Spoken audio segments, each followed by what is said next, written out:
Elas na Pan, empreendedorismo, comportamento, a mulher contemporânea e seus desafios. Está no ar. Elas na Pan. Oferecimento Magras, referência mundial em emagrecimento saudável e estética de qualidade. Rua Joaquim André, 772, Bairro Paulista. WhatsApp 19 99855 3031. Elas na Pan. 9h03. Olá, bom dia. Terça-feira, 18 de abril. Está começando o Elas na Pan, na sua Jovem Pan News Piracicaba.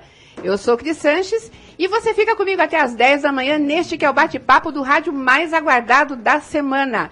E o calendário me avisa que hoje é Dia do Amigo. Então, aproveita a data para mandar uma mensagem para aquele amigo, aquela amiga que está sempre do seu lado, nos momentos bons e nos ruins, para aquela amiga que vibra com as suas vitórias, que compra uma briga se falam mal de você na frente dela, que te diz todas as verdades desejando o seu bem. Diz para o seu amigo, para sua amiga, o quanto você gosta dele ou dela, o quanto são importantes na sua vida e como essa vida não teria a mesma graça sem eles perto de você. E perto nem sempre significa proximidade física, né? Estar perto de você, o amigo que mesmo vivendo do outro lado do mundo sorri quando se lembra de você. Manda um oizinho, ainda que de vez em quando, e coloca você nas suas orações. Sabe aquele amigo, aquela amiga que você não vê há anos, e quando você encontra, parece que se viram na semana passada? É disso que eu estou falando. Eu quero deixar aqui o meu abraço e o meu amor para os meus amigos que sempre fizeram a diferença na minha vida, que me abrem o coração e a alma. Moro em todos eles e eles estarão sempre em mim. E como disse o grande poeta Vinícius de Moraes, eu poderia suportar, embora não sem dor, que tivessem desaparecido todos os meus amores, mas enlouqueceria se desaparecessem todos os meus amigos. Portanto, feliz Dia do Amigo. Muito bem, eu tenho convidados maravilhosos aqui no estúdio e daqui a pouquinho eu conto quem são e sobre o que vamos conversar. E se eu fosse você, ficava ligadinho aqui na 99.5 FM a partir de agora. Fica comigo até às 10 da manhã. Eu sou Cris Sanches e está começando o Elas na Pan. Elas na Pan.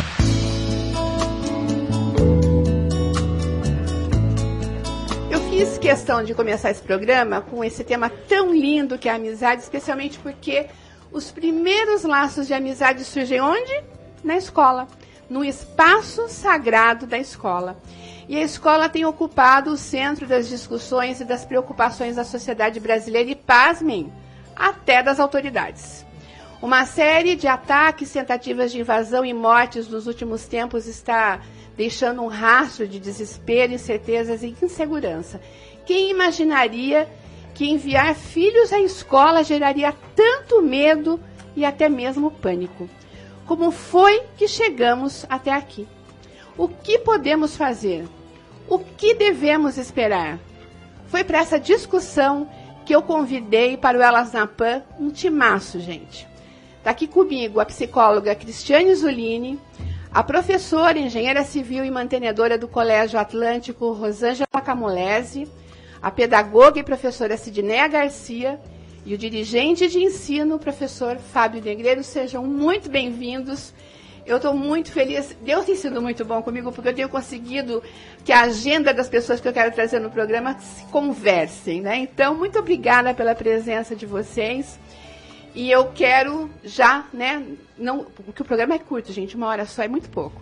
Então, eu já quero sair a fazer uma pergunta geral para todo mundo. Aí já vou ganhar o bom dia de vocês, o nosso ouvinte também, e já saber um pouquinho do que vocês pensam sobre esta situação de hoje. Que leitura vocês fazem do que está acontecendo neste momento no Brasil, e Piracicaba não fica fora disso? Eu gostaria de começar pelo professor Fábio Negreiros, que representa, né, a Secretaria de Estado da Educação, que é o nosso dirigente de ensino e tem sob a sua responsabilidade. Quantas escolas, professor? Bom dia. Bom dia, Cris. É um prazer estar aqui num programa que, acima de tudo, é útil, né? Que, acima de tudo, tenta trazer informação para os nossos ouvintes.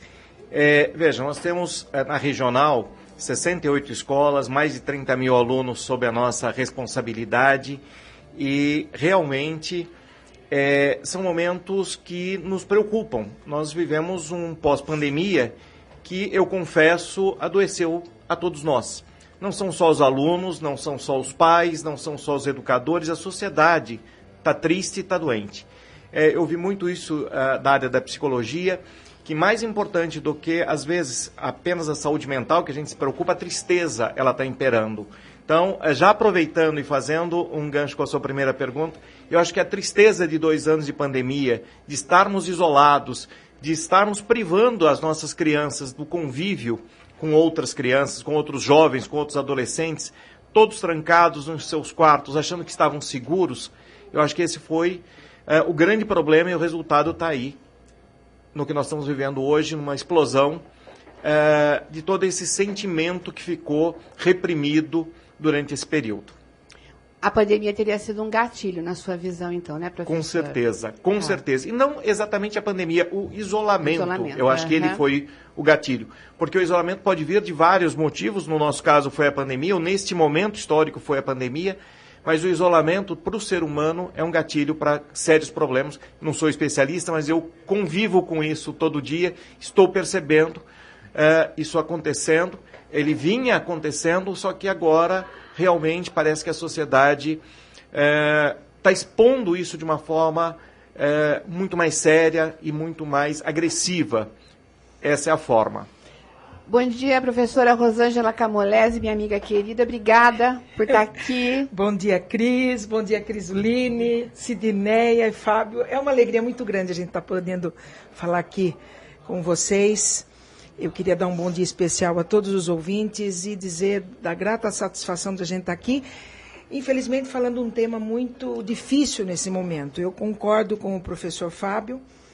Há uma desesperança no ar, né, professor Fábio? E nós, nas escolas, sejam elas públicas ou particulares, estamos vivenciando esse momento de desesperança. E qual é o nosso papel? É motivar esses alunos para terem esperança nessa sociedade realmente que está doente, acalmar as famílias, que esse é o nosso papel, porque realmente há um alarmismo, né? Tá assim muito evidente, e assim como o advento da internet trouxe coisas boas, mas trouxe coisas ruins também. E esse isolamento onde os jovens, as crianças ficaram nas suas casas tendo essas aulas virtuais, aqueles que podiam ter as aulas virtuais, não trouxeram aquilo que eu penso como educadora há mais de 40 anos que sou educadora. A escola, mais do que um lugar de ensinar e aprender, é um lugar de convivência. A escola é uma mini-sociedade em que a gente trabalha as diferenças. E trabalhar essas diferenças significa você dar oportunidade para todos, igualmente, de mostrarem os seus talentos, de mostrarem as suas, até suas desavenças, trabalhar as desavenças internas, né? E isso não aconteceu, Cris. Então, nós estamos agora, infelizmente, tendo fruto dessa falta de convivência. Então, eu ratifico aqui a importância de uma escola em local de convivência social, né? Muito mais.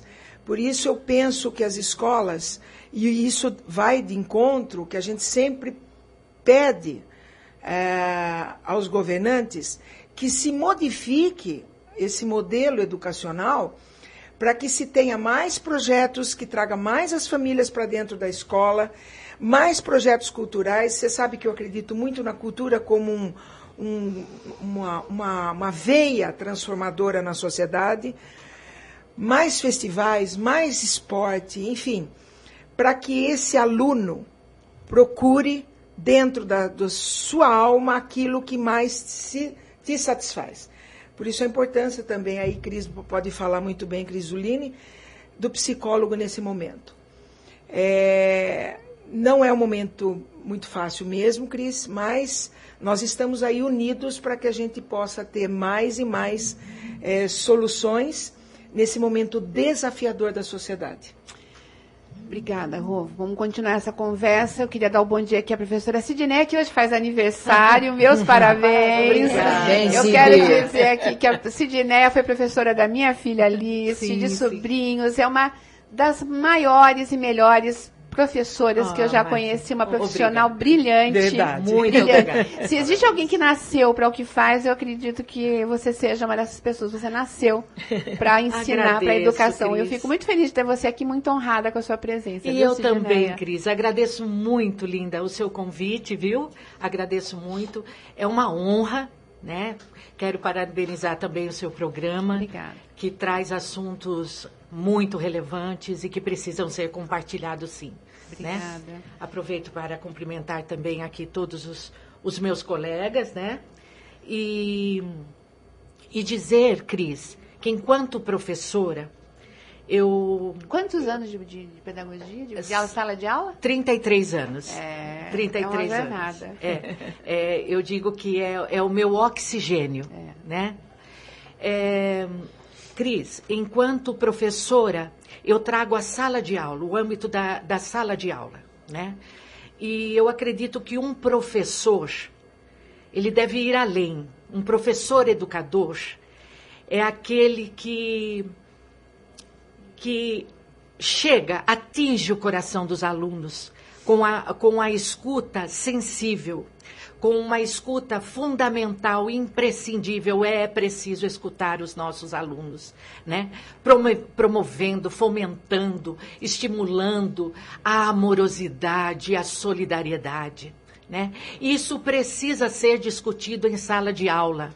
Obviamente que um professor, ele deve sim, né, trabalhar mesmo, e com competência, os conteúdos de português, matemática, ciências, história, geografia e tantos outras disciplinas.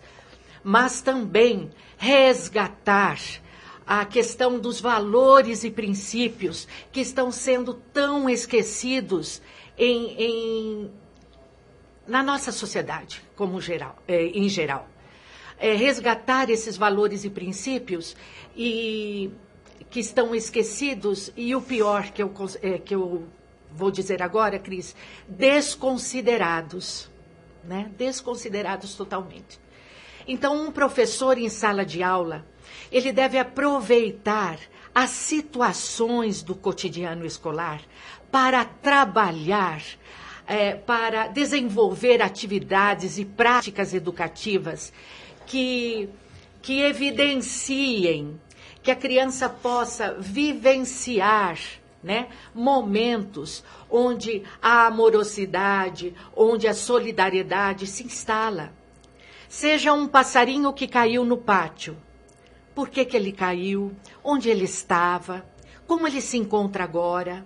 É preciso causar estranheza. Eu digo que a gente precisa estranhar e instalar em estranheza em nossos alunos. Quando eu falo em nossos alunos, Cris, eu trago também as famílias. As famílias precisam estranhar muita coisa. Estranhar comportamentos, estranhar silêncios, estranhar omissões. É preciso, é necessário, tá?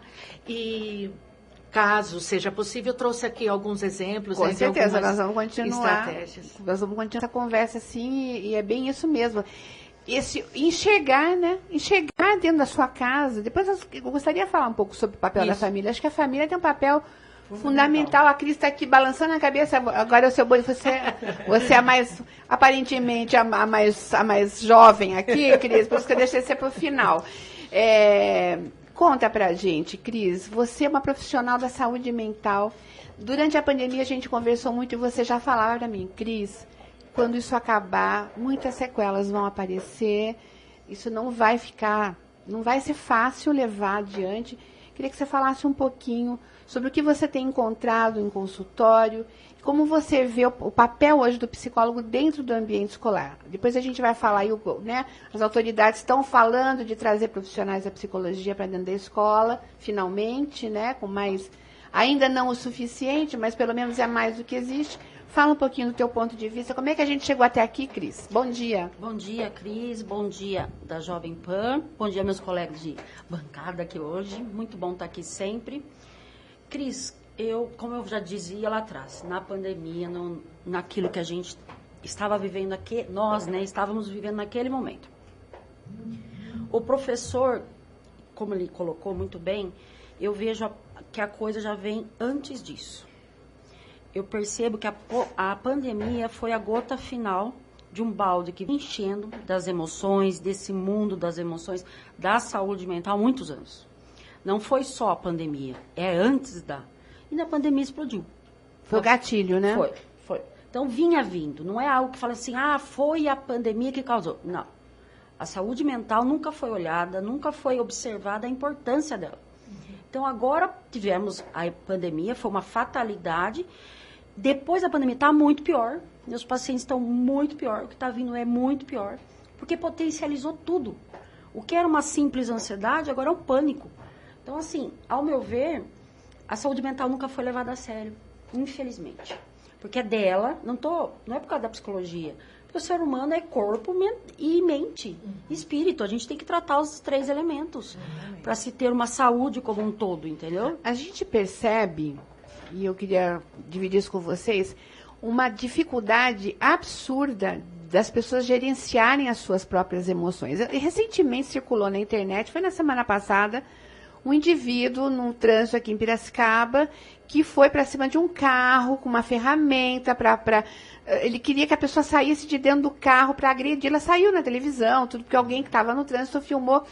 Você percebe uma dificuldade tremenda, quer dizer, todo mundo, é o famoso pavio curto, as pessoas estão sem pavio, né?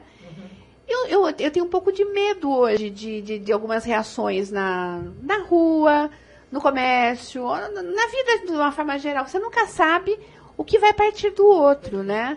E dentro da escola acho que se vive um pouco essa dificuldade, né? Muito. Eu tenho percebido, independente da classe social, eu ratifico aqui, há uma falta de esperança nas famílias. O desalento, né? O desalento. As famílias, muitas, a classe média alta já nem existe mais, né, Fábio? Pelo último censo, você pode até falar muito bem isso. Então, perderam renda, perderam a motivação. E aí vem o nosso papel como educador, e o que a Sidneia falou com muita propriedade, é você estimular os alunos a voltar a ter esperança. É óbvio que, como a Cris acabou de falar como psicólogo, com muita propriedade, as doenças se afloraram mais ainda, as doenças mentais, né? Aquilo que acontecia anteriormente, agora foi o gatilho na pandemia, mas agora que nós estamos tendo o fruto dessa desesperança, dessa vontade de progredir e não conseguir, falta de emprego, insegurança alimentar, as crianças vão comer nas escolas, né, Fábio? Sem dúvida, Rô, sem dúvida. E me preocupa muito, porque o fato delas estarem em razão de um problema quase que de catarse coletiva, ou seja, todo mundo está apavorado, todo mundo está com medo, evidentemente tem que ter medo, a gente não pode tolher o sentimento das pessoas, isso tem que ser expressado, mas as crianças mais vulneráveis são as que estão sofrendo mais, porque elas não estão frequentando muitas vezes as escolas por medo, estão expostas às vezes na rua a problemas mais sérios do que eles teriam na escola e ainda com a insegurança alimentar num país e num mundo que nós temos hoje uma inflação de alimentos absurda. Ou seja, comentei até antes de entrarmos, já é difícil para a classe média adquirir uma fruta, por exemplo, imagine para as famílias que vivem de auxílio. Exatamente. E na escola elas têm. Então, sairmos desse processo, pelo menos para garantirmos uma primeira perspectiva que você colocou muito bem, Rô. A Sidneia foi fantástica e a Cris, eu achei assim, nós precisamos sair desse movimento para podermos começar a recuperar a saúde mental de todos nós. Eu falo que não é só deles, todos nós estamos sofrendo. O empobrecimento do nosso país está sendo algo muito grave, isso leva a todo, você falou, não tem mais a classe média.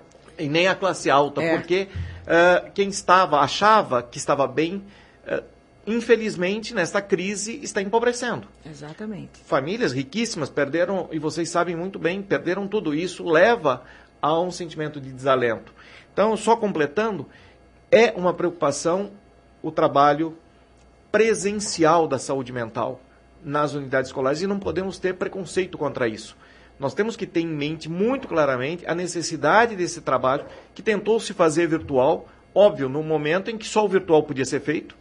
Hoje nós temos consciência de que há necessidade da presença física do psicólogo, há necessidade da convivência desse profissional no ambiente escolar para construir um processo de relacionamento com aquela comunidade e aí encontrar caminhos. Não é um trabalho fácil, não é um trabalho de um dia, é um trabalho de médio e longo prazo, mas que precisa ser feito.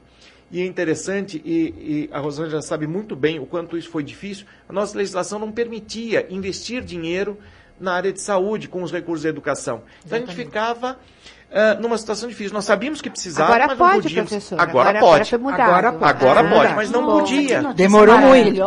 Demorou muito, né? Ou seja, recursos da educação não podiam, desculpe, eu te atrapalhei, mas não podiam ser investidos. Ou seja, dependíamos de outras secretarias nos fornecerem esse trabalho.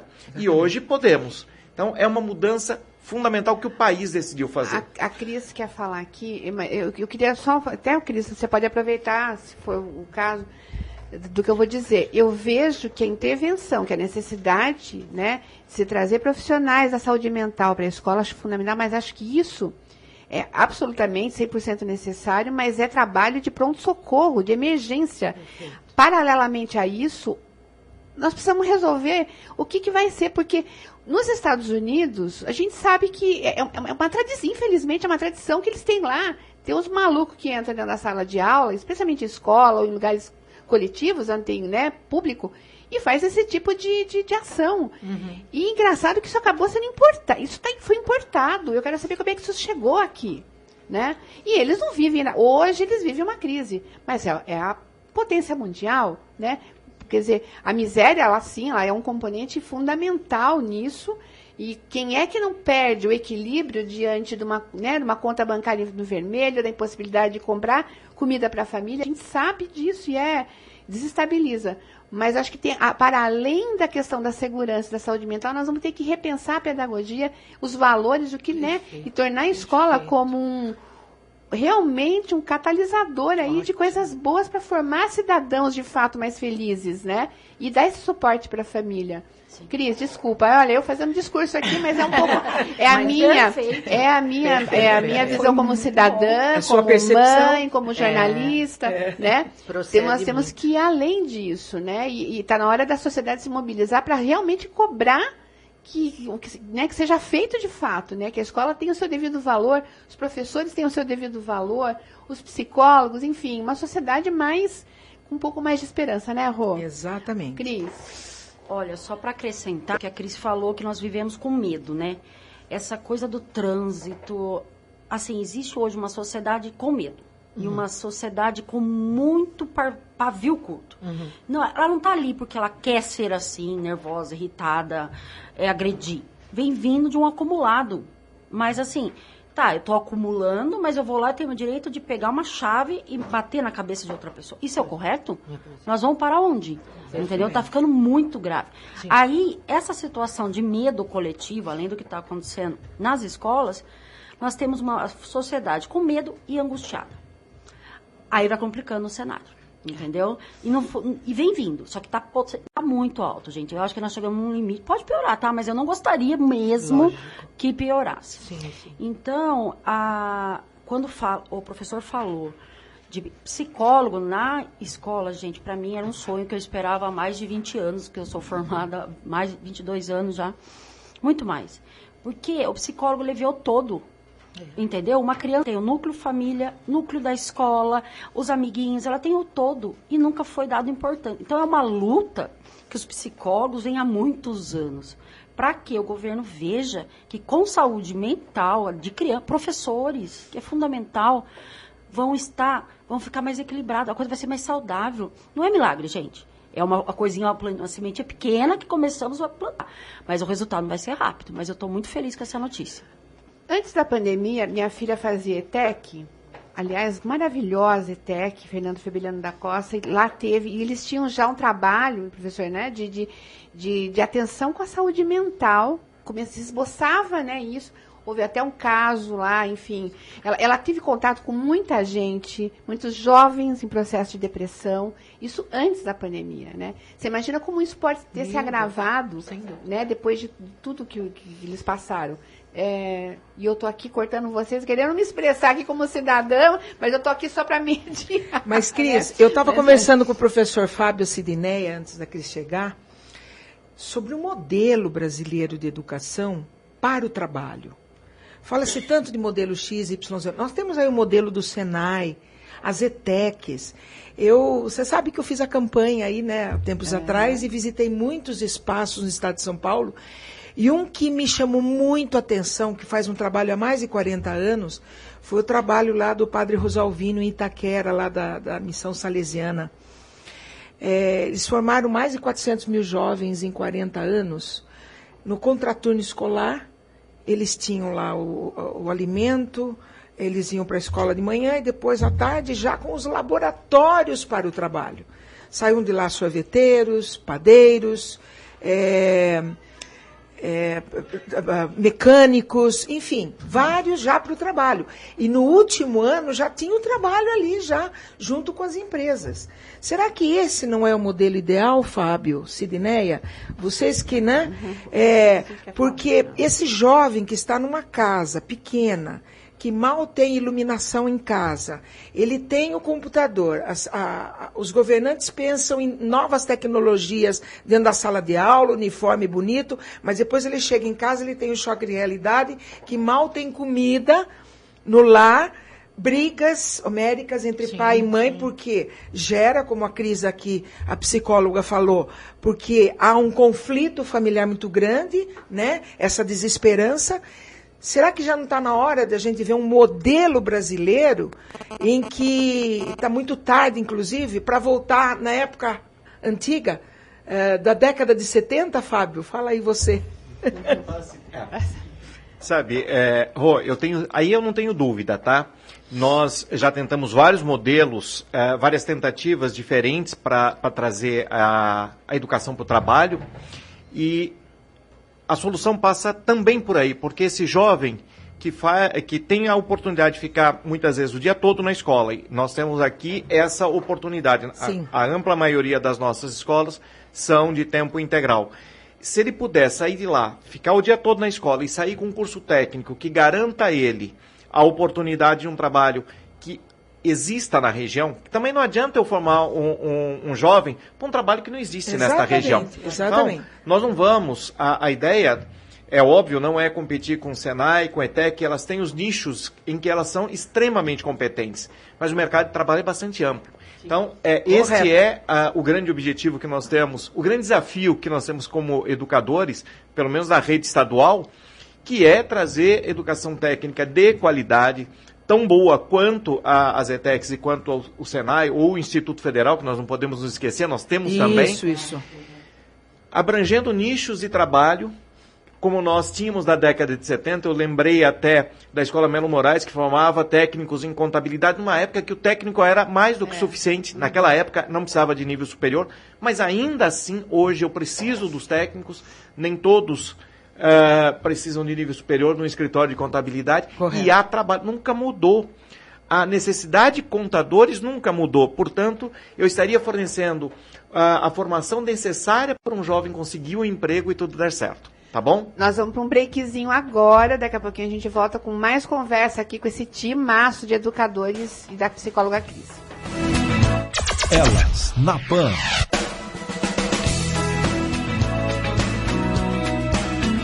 9h36. Chegou a hora do professor Ricardo Souza, especialista em educação financeira, daquela dica importante para a gente aprender a cuidar do dinheiro.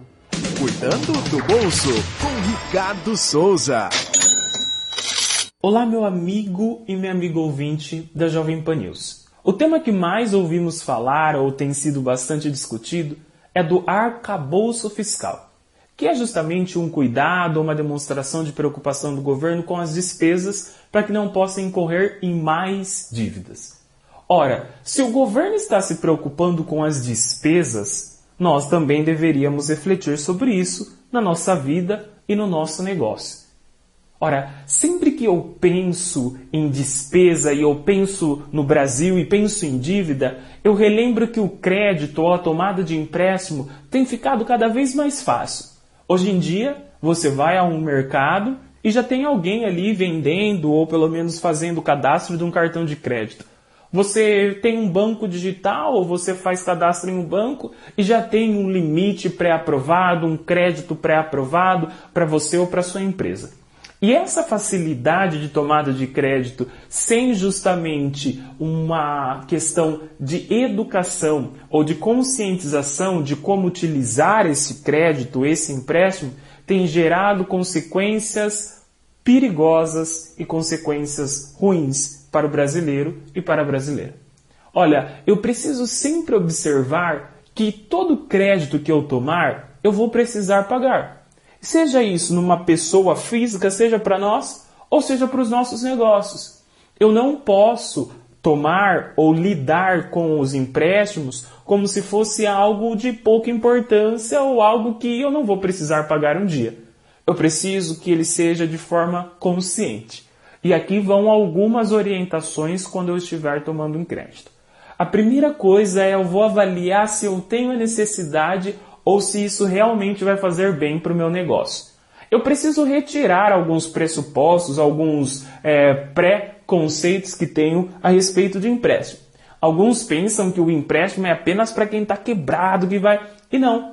Grandes empresas também têm dívidas, mas elas têm uma dívida dentro do planejamento.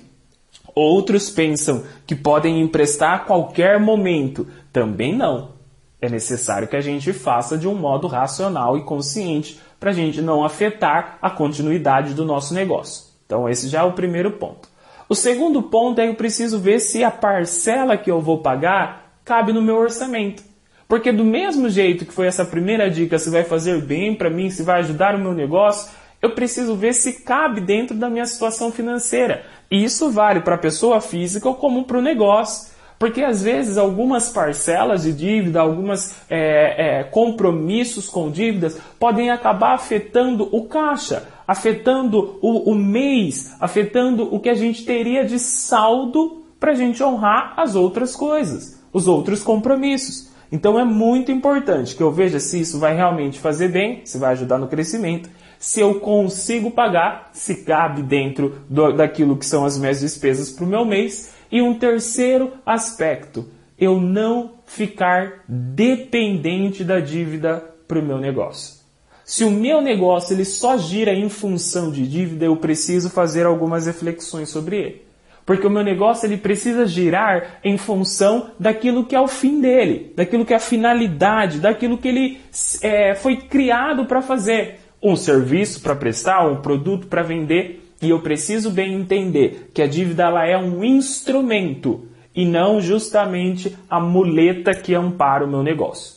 Pensando nesses aspectos, primeiramente, você vai conseguir fazer boas reflexões entre tomar ou não dívida ou realmente a necessidade de fazer ajustes. Meu nome é Ricardo de Souza, dando dicas aqui na Jovem Pan News sobre dinheiro, finanças e investimento. Saúde financeira a todos nós.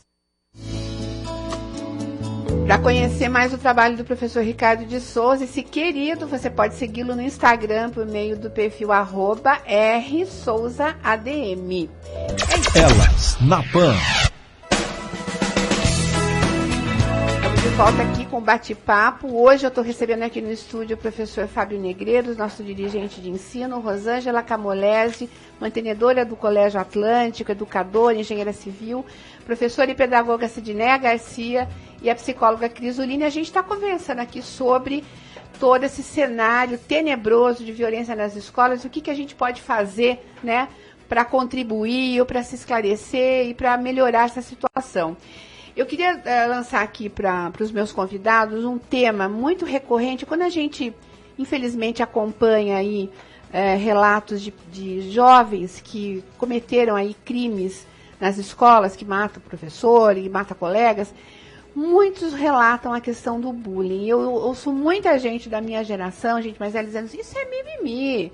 A gente, no nosso tempo também tinha, a gente não ficava todo dodói, minimizando e até ridicularizando isso. Eu gostaria de saber de vocês, o que vocês pensam sobre a questão do bullying. Eu queria que a professora Sidneia, que estava, né, para falar já no bloco anterior, começasse sobre essa questão, professora. Muito bem, Cris.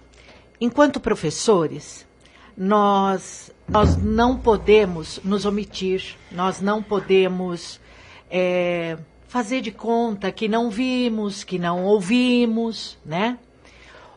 Dentro de uma sala de aula todos estão presentes e eles sabem que você viu, eles sabem que você ouviu. E um professor jamais pode se omitir. Se ele está passando um conteúdo, seja na lousa, seja por outro recurso, ele tem que parar esse conteúdo na hora e intervir na hora, provocar uma reflexão coletiva, ouvir, né? Ouvir os envolvidos, né? E depois conversar. Um professor, todos, né? Numa classe, ele se depara com falas infelizes, deseducadas, desrespeitosas, assim como atitudes, né? Palavras tóxicas, desagradabilíssimas. Então, não podemos e não devemos fazer de conta que não vimos nem ouvimos. Isso é um malefício tremendo, o que invalida a importância e a necessidade do resgate dos valores e princípios tão ausentes em nossa sociedade. É fundamental e imprescindível a nossa intervenção nesses momentos. Uma intervenção, mais uma vez dizendo que provoca essa reflexão coletiva. Mas eu queria, Cris, e peço licença para fazer um gancho na preciosa fala da psicóloga Cris Zulini, assim como dos demais companheiros, é que um professor, ele deve se vestir de humildade pedagógica. A humildade pedagógica, ela deve vir junto do professor, só que é o professor que tem que buscá-la, né? No sentido de se capacitar, de aprender, né? Então, vamos sair do comodismo, da inércia, né? Da indiferença, da apatia da indiferença, desenvolvendo mesmices, né? Não pode. Não, é letal, não pode. Quando eu falo em humildade pedagógica, é procurar um especialista. E aí, quando vocês trazem a questão da psicologia, sem dúvida alguma, o professor ele precisa aprender o que eu faço agora. O que eu faço agora? Me diga. Os alunos questionando, você pode dizer, nós vamos procurar saber. Nós vamos procurar saber, porque é necessário. Outra coisa, o professor, num momento trágico, cruel, desumano desse, ele precisa passar segurança para os seus alunos.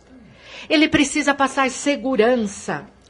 Ele precisa somar as dores das crianças, dos adolescentes, ouvindo, falando, abraçando, olhando no olho, e passando essa segurança. Um abraço coletivo. Eu estou aqui.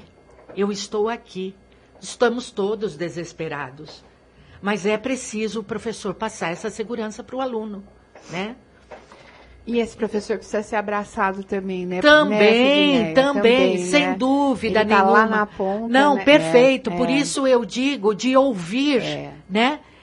Especialistas e tudo mais, né? Para aprender, para ampliar o seu olhar, né? Isso aí. Cris, eu queria fazer um ganchinho aqui. Por favor. Eu fui buscar lá nos meus escritos. Agora é lei mesmo, Fábio. Foi publicado no Diário Oficial a Lei 13.935 de 2019, que garante a psicologia e o serviço social nas redes públicas de educação básica. Tá? Isso é fundamental. O serviço social também está incluído. Aqui eu lembrava disso daí. Professor. E eu aproveito para colocar, todos nós estamos extremamente preocupados com o interior da escola, que neste momento, tem sido a nossa maior fragilidade.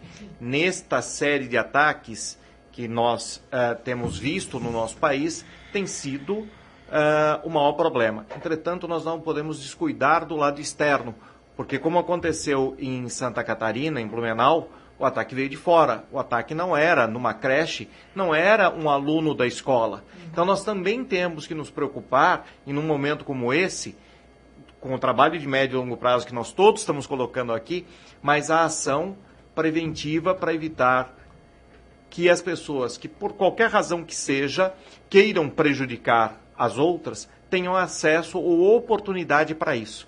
E aí entra uma questão fundamental no momento que nós estamos vendo para tranquilizar a população, que é não deixar nenhum caso sem investigação, nenhuma ação, que eu diria até terrorista, de algumas pessoas que publicam ameaças, que espalham o medo pelo meio social, achando que ninguém vai verificar. E aí eu falo que nós temos tido o privilégio na nossa cidade das pessoas responsáveis pela segurança efetivarem o seu trabalho e encontrarem pessoas que estavam disseminando esse tipo de informação tremendamente negativa nas redes. Então, nós temos uma sequência de ações que são imediatas para evitar que tenhamos acontecimentos. Eles podem ser ínfimos, né, diante de tantas ameaças, mas se nós não deixarmos a sociedade consciente de que nada vai ficar impune. Porque o grande problema é que o jovem imagina o seguinte, eu falo porque o meu público geralmente são os mais velhos, não vai dar nada. Está dando. As pessoas desacreditam, eu quero deixar isso muito claro para os nossos jovens, que não façam. Não façam porque está dando. Não entrem nas redes sociais de forma negativa, porque não está ficando impune. De lado, não está ficando impune. Isso é muito importante, muito mesmo. E isso vai abrir a oportunidade, Cris, do Estado agir, contratando os psicólogos, providenciando o apoio necessário, com o serviço social também necessário, com o trabalho constante e permanente contra o bullying. Nós estamos trabalhando isso há anos, só que a escola se renova todo ano.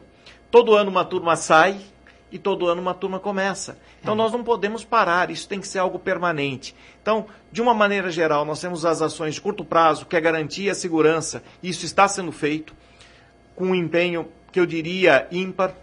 Eu tenho 30 anos de magistério, muito tempo na sala de aula, eu nunca vi tanto apoio quanto nós estamos tendo, isso é muito importante. Eu preciso garantir o agora e trabalhar pelo futuro. Então é dessa forma que eu enxergo. Nós estamos aí com o processo de contratação, são pelo menos 7 psicólogos para essa diretoria. Nós não vamos ter, obviamente, um por escola, que eu acho que faltariam psicólogos aí no nosso país se a gente fosse colocar um por unidade escolar. Mas já é um grande avanço, hein? Eu tenho certeza. Grande avanço. Tenho certeza. Temos que aplaudir e festejar. Sem dúvida. E estimular, né, que seja feito a ponto de poder dar conta dessa demanda, né? Eu acho que é um caminho, é um passo largo, né, na direção da solução do problema. Na direção correta, né? Um passo importante na direção correta.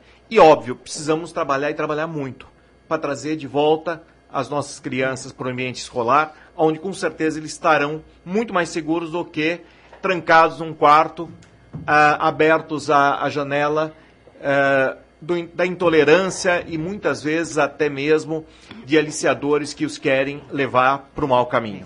E as famílias têm um papel muitíssimo importante aí, porque tem que haver um diálogo constante, Cris, com os filhos. Tem que vigiar com quem conversam, como é que entram na internet, com quem estão conversando, com quem estão interagindo. Isso é importantíssimo, né?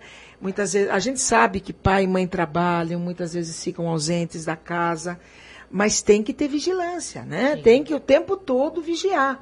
Porque, olha, inclusive na novela aí está se comentando muito sobre isso, muito, né? Então, nesse momento é um momento muito crítico, mas as famílias têm que estar presentes, sim. Eu ouço muito os pais, às vezes, falam assim, mas eu não tenho tempo de vigiar a bolsa do meu filho, a mochila do meu filho. Mas é seu papel vigiar. A escola tem um papel, a partir do momento que o aluno chega na escola, a tutela é nossa, né? Sim. Nós vamos vigiar. Sim. Mas do trajeto da casa até a escola, é importante que se vigie mochila, assim, com quem vai, o que está fazendo, com quem está falando, né? Educar é muito trabalhoso, né? Quando você decide ter um filho, educar é o seu papel, né? Não adianta, tem que realmente botar a mão na massa e estar atento mesmo. Exatamente. Né? Cris, sobre bullying, sobre tudo que você tem acompanhado aí, qual é a sua avaliação como psicóloga, né, nesses casos? Então, Cris, o que o professor falou, a Sidney, a Rô, é assim, para mim é o mundo dos sonhos. Porque como eu estou aqui para trazer a realidade de um profissional que está inserido e atendendo pessoas vítimas de tudo que está passando, seria um mundo dos sonhos, uma professora, no meio de uma aula, conseguir resolver na hora, não deixar para depois. É a melhor solução. Mas a vida real, professoras do Estado, professoras municípios, elas não conseguem. Por quê? Dentro da própria classe tem um que é extremamente agressivo, ela tem 3 PCD, ela tem uma classe totalmente desestabilizada, porque as crianças estão assim, como que ela para? As professoras estão entrando em burnout, porque elas não sabem mais o que lidar. Eu tenho uma paciente que é professora, ela quer entender mais sobre o autismo, ela estava interessada no conhecimento, a busca do conhecimento. Perfeito. Passei material, a gente conversou. Porém, ela falou, Cris, ou eles se matam, ou eu passo conhecimento. Então, eu preferi salvar o que dava. Gente, tá séria a coisa. Essa é a realidade de uma escola. Tá bem complicado, entendeu? São condições precárias, muitas vezes. Né? É uma precarização em termos de ferramentas. A gente sabe, né, o que é ideal, o que é bom. Tem bons profissionais, mas, às vezes, você não tem ferramentas ao seu alcance para fazer essa intervenção, né? E se lá no seu consultório você sente a realidade mesmo, né? Porque é a realidade nua e crua, entendeu? E assim, uma coisa que eu estou muito assim observando, e os psicólogos e os psiquiatras, que tudo agora virou, tudo que está correndo, do menino Blumenau, menino, sabe, São Paulo, a professora, todo mundo está patologizando tudo. Então, são todos psicopatas. Está generalizando. Eles eram psicopatas. Então, desculpa. Você tem que avaliar a criança, como era a vida daquela criança dentro da casa dela. Exatamente. Gente, a realidade é essa. Olha, eu tenho um caso, posso falar, Cris? Rapidinho? Pode. De uma... Essa minha minha professora que eu atendo, ela trabalha ali nas escolas ali do Novo Horizonte, lá para aqueles lados lá, né? E ela tem casos, não é um, que o menino de 4 anos de idade, ele bate em todos os amigos da classe. Todos. E não tem motivo. É agressivo, ele sai dando murro. Não é um bater, sabe assim, não tá normal.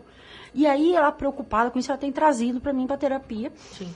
E aí ela falou assim, Cris, mas sabe qual que é a real do menino? O pai esmurra a mãe na frente dele.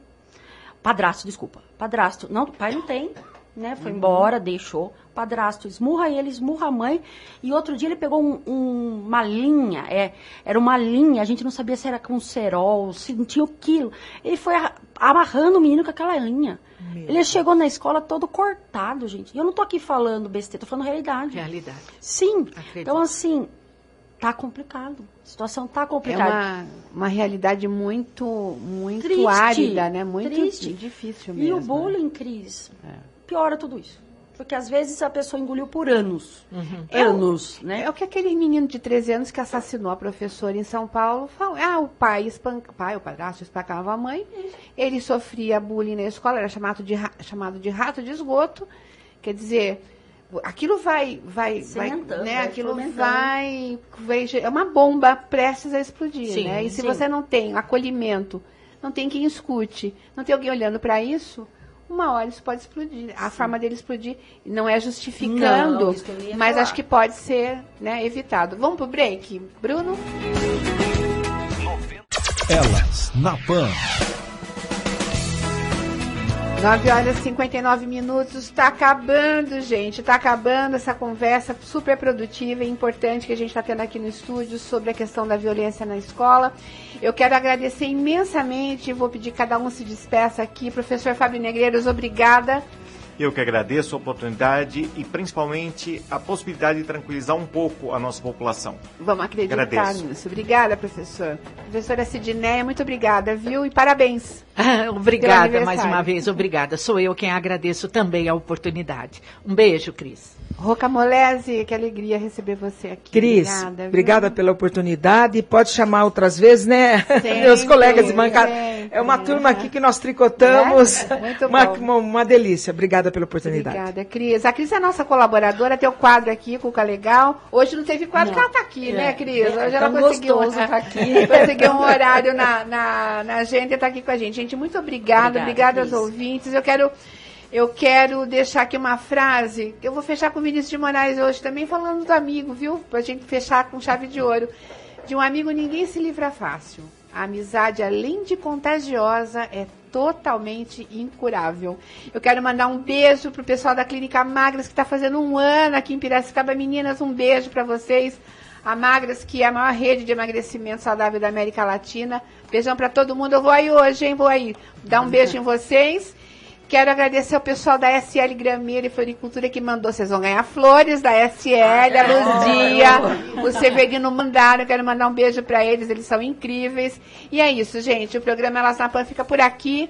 Agradecendo novamente aos meus convidados. Na técnica, meu amigo aqui, meu companheiro Bruno Alves e eu, Cris Sanches. Espero vocês todas as terças aqui na 99.5, a partir das 9, com Elas na Pan. Um beijo, Piracicaba. Um beijo, região metropolitana. Daqui a pouco tem Marcelo Sá e Leandro Borges no Jornal de Esportes. Um beijo.